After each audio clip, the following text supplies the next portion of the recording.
going to walk through the Beethoven Fifth Symphony Scherzo a little bit. So I'm just looking at my photo of the part. You want to start, of course, pianissimo, after what comes before, just to put it in context. Pianissimo,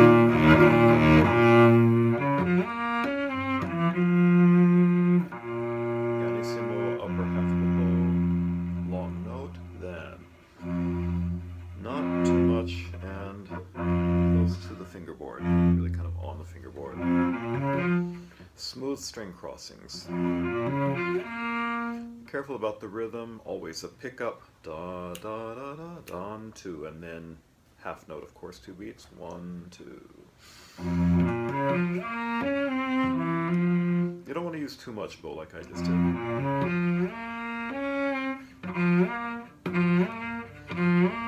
And this shift, not so fast that it's not accurate, but not that slow either if you can. This, coming close to the frog on this up bow, gets you in the right direction for the A flat. So practice the A flat, practice this string crossing. You don't want to be hitting the D string in the middle, even if you have your finger on a C. So I'm just barely coming about 1 millimeter above the string, doing that. Practice that very slowly, and then speak.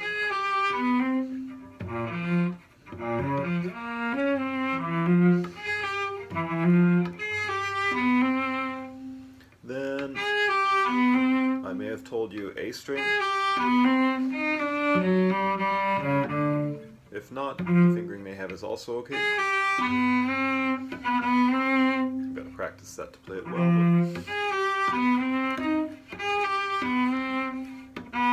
But if you're doing this fingering, be sure you practice this as well.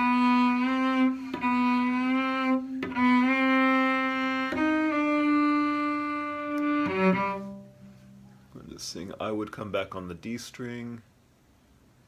Oh yeah, I told 2,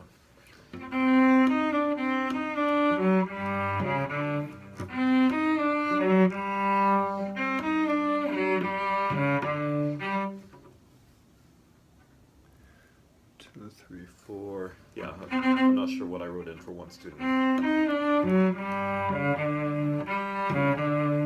Probably you want to be 2 on this G. Oh yeah, another possibility. D harmonic.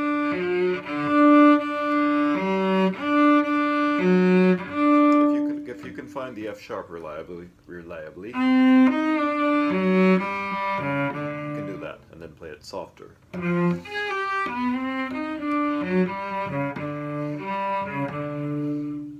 I see the problem. So if you follow this bowing, down, up, then you don't want to do another up for 2 bars. That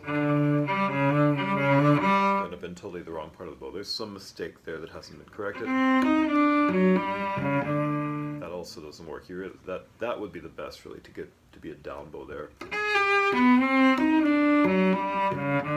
Maybe not, because then you're at too much in the lower half. So then just do, as I explained today, you can see the composer's original bowing in the part dee-da-da, each measure, and then someone in pencil, which has now been Xeroxed, wrote a bowing over it for 2 measures together, like that. But you have to be aware what the composer wrote, which according to this edition is 1 measure, dee-da-da, 2nd measure, dee-da-da, 3rd measure, the same dee-da-da, and then going on. I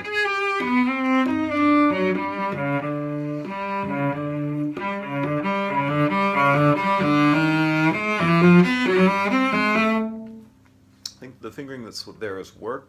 Well, the fingering that's there will work.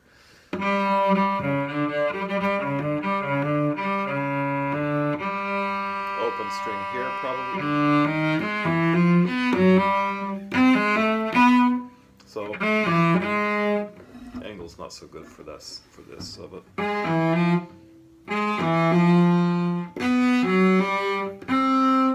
position, but stretch first finger back. And then,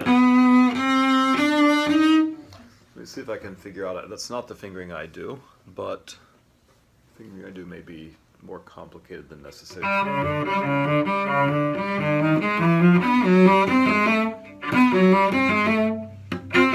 So that part of it is the same. I'd probably go straight to the A string because that's a new phrase. Pick up to a phrase. Let me see how far this goes on. Yeah, right there. And they've drawn a... Our old parts had a slur in it that's actually not in this edition that you're using. But you can... That's the least of the worries, honestly. So...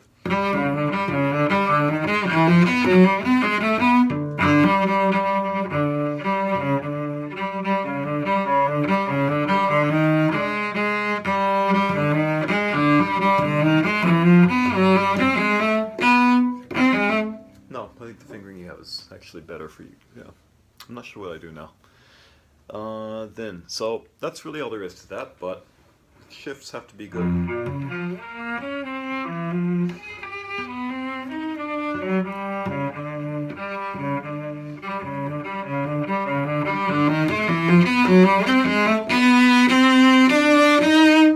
That's the only thing I might change.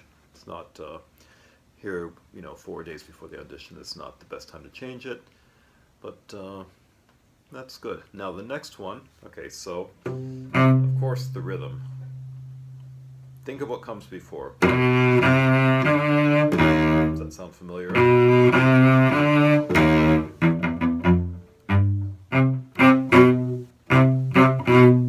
So, don't play the forte as loud as you can. Play it as loud as you can with a good sound. And even then not as loud, because if you want a fortissimo coming up, then that should be a little bit more than... And maybe I have a different page for this one. Wait a second. Yeah.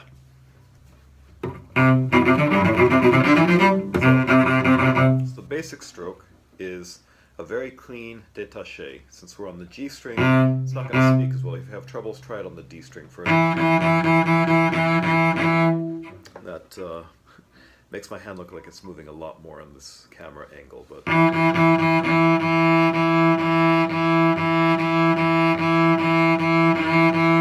So that's the bow stroke. I'm actually moving it, trying different things. That's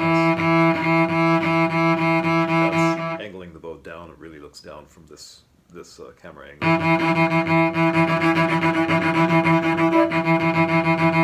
That's straight.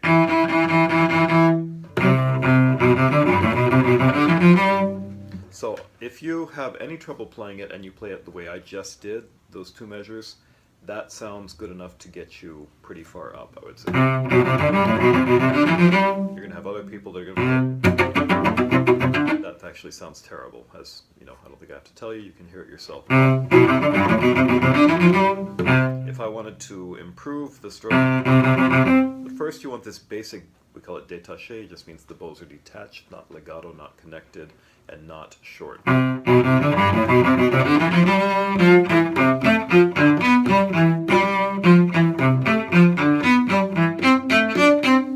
I think this up bow that's marked in the part is very important.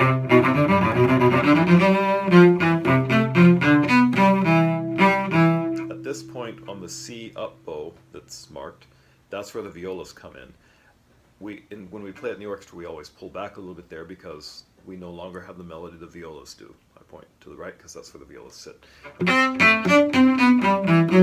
So if you drop back, 10% there, it's not marked, of course, it's just good chamber music playing. And you notice I'm also hitting not hitting, but pronouncing every upbeat. Beam, bum, bum, bum, beam, bum, bum, bum, bum, bum, bum, bum, and then that one a bit softer. So, starting here.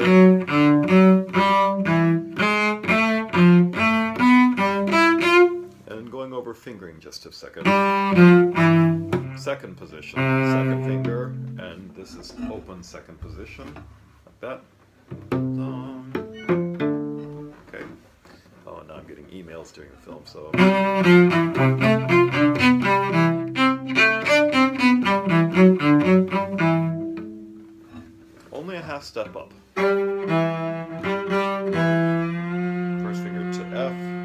extension, so you have not second finger G, but third finger, not third finger G, but extended third finger G sharp. Now a real shift, whole step, F to G. Yeah, so this hand position again. Then back to closed hand position here. First position, then back to the G string. And this fingering, if you have any questions or want to change it, fourth finger, of course, to then shift. So, if you need to practice the shift, if there's any question about, if you miss it like that, then second finger C. Second finger C goes to second finger B flat, maybe easier.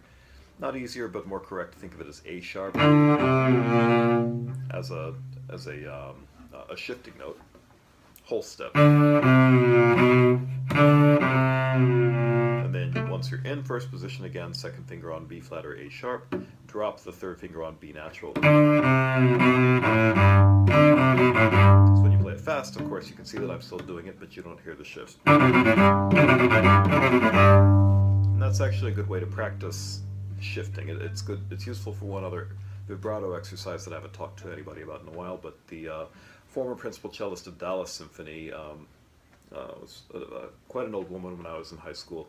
She studied at Curtis with Emanuel Feuermann, the great soloist, and he only had 2 students. There were 2 women, and they both got principal chairs in Texas orchestras, Houston and Dallas. So I met her in Dallas, where I grew up. She said, practice vibrato this way. First finger, third finger, second finger, fourth finger. With no stopping and no changing of speed. Equal vibrato on all 4 fingers, all the way up, come back down. And this is exactly that finger. 4, 2, 3, 1, then back to the center. That's probably different from what you have. So let's just keep that fingering. I have variations of my own, but let's not get too complicated for that. 4, 2, 3, 1. I think I played 1 too many that time. Going on. Count very carefully. 1, 2, 3, 1, 2. 1, 2. 1, 2.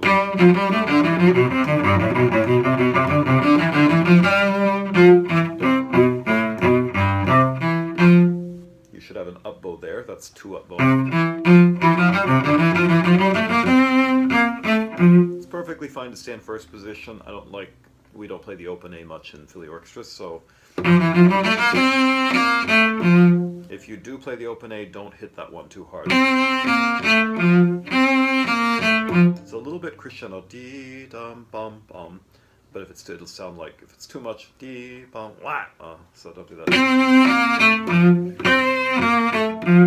And that's the end for you, I think. I can't tell I cut off. Yeah, that's where it is. So, hope that helps. Any questions, email.